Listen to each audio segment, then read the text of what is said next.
time now for a look latest in local news. In the news, good news as the early voting is underway, and a good turnout yesterday in day one in Wayne County as 411 voters cast their ballot yesterday. Again, the early voting takes place this week each day between 8 a.m. and 5 p.m. The early voting located inside the downtown courthouse. Any questions, call the office at 427-5950. Two important U.S. Senate races on the ballot also run off for the Office of Public Service Commissioner. Office again open this week, Monday through Friday up until Wednesday, the 23rd of December, when the office will be open on that Wednesday, December 23rd from 8 to 12 noon. Then on Thursday and Friday, December 24th and 25th, the office will be closed for the Christmas holiday.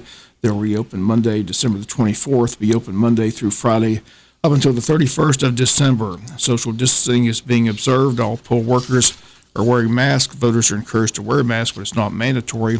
Handicapped voters and those voters 75 years of age and older should enter the courthouse via the handicap entrance, which is the back entrance of the courthouse, and they'll be given priority voting according to federal law.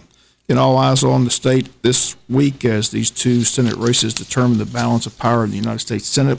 Two Republicans are the incumbents, David Perdue and Kelly Loeffler, seeking to remain in the U.S. Senate. They have opposition from the Democrats, John Ossoff running against David Perdue, Raphael Warnock against Kelly Loeffler. Again, the early voting is underway. A good turnout in day one. 411 people showed up on Monday. Again, the office again open today between 8 a.m. and 5 p.m. Again, Buddy Carter, U.S. Senator or U.S. Congressman, will join us today on the World Famous Butch and Bob Show to talk about these important races in the state of Georgia and other items taking place up in Washington, D.C.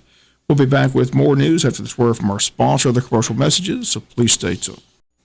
You know, the news and national story out of Long County as 50 children may have been possibly exposed to the coronavirus at a Christmas parade in Long County after the man and woman playing Santa and Mrs. Claus tested positive for COVID-19. Santa and Mrs. Claus tested positive for COVID-19 days after Christmas parade in Long County, possibly exposing dozens of children to the virus. Long County Board of Commissioner Chairman Robert Parker said the Claus couple learned they had the virus on Saturday, 2 days after the annual festivities in Long County. Roughly 50 kids posed for pictures with St. Nick and his spouse during the event. According to the chairman, neither Santa nor the Mrs. Claus, whose real names were not provided, had been experiencing coronavirus symptoms at the time. Again, the chairman says he's known both Mr. and Mrs. Claus his entire life, contrary to one that they would never knowingly done anything to place any children in danger, regardless of the possible exposure. Parker said he and other officials stood by the decision to move forward with the holiday traditions and to bring some sense of normalcy to these trying times.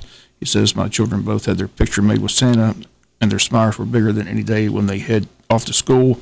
Long County School System, though, is advising students who came in contact with the couple simply stay home until after the holiday break. Again, the outbreak taking place in Long County at this time, and again, they say possibly 50 kids may have been exposed to Santa and Mrs. Claus at the Long County parade, which took place several days ago. We'll be back with some final news notes after this word from our sponsor, the commercial messages, so please stay tuned. Final notes news, City of Jesup Commissioners meet today. They've got a work session on the agenda, the November 2020 financial statement. Again, it takes place at 5 o'clock at the Craig Williams Community Center. It's the only item on the agenda. Sheriff Carter this week announced a drug arrest, which took place several days ago. The Sheriff's Department made a traffic stop on Madras Springs Road of a 2000 black and color Chevy Malibu. Original reason for the stop was failure to maintain lane. They state the vehicle was driving on the wrong side of the road. Arrest was Wayman Shaw of Jesup, Georgia. They found 57 baggies of cocaine with a weight of 25 grams obtained from the stop. Clear plastic bag containing a green leafy substance suspected to be marijuana also seized. Also $1,741 in cash. The vehicle also seized. Mr. Shaw has been charged with failure to maintain lane, charged with possession of cocaine with intent to distribute, and possession of marijuana, possession of drug-related objects.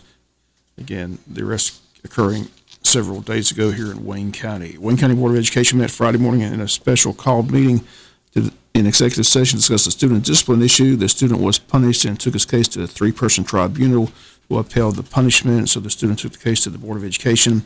The board voted 4-1 to uphold the punishment as well. Chairman Nick Ellis voted against. Due to privacy laws, the name of the student has not been released, but once again, the vote 4-1 to uphold the punishment that was originally imposed.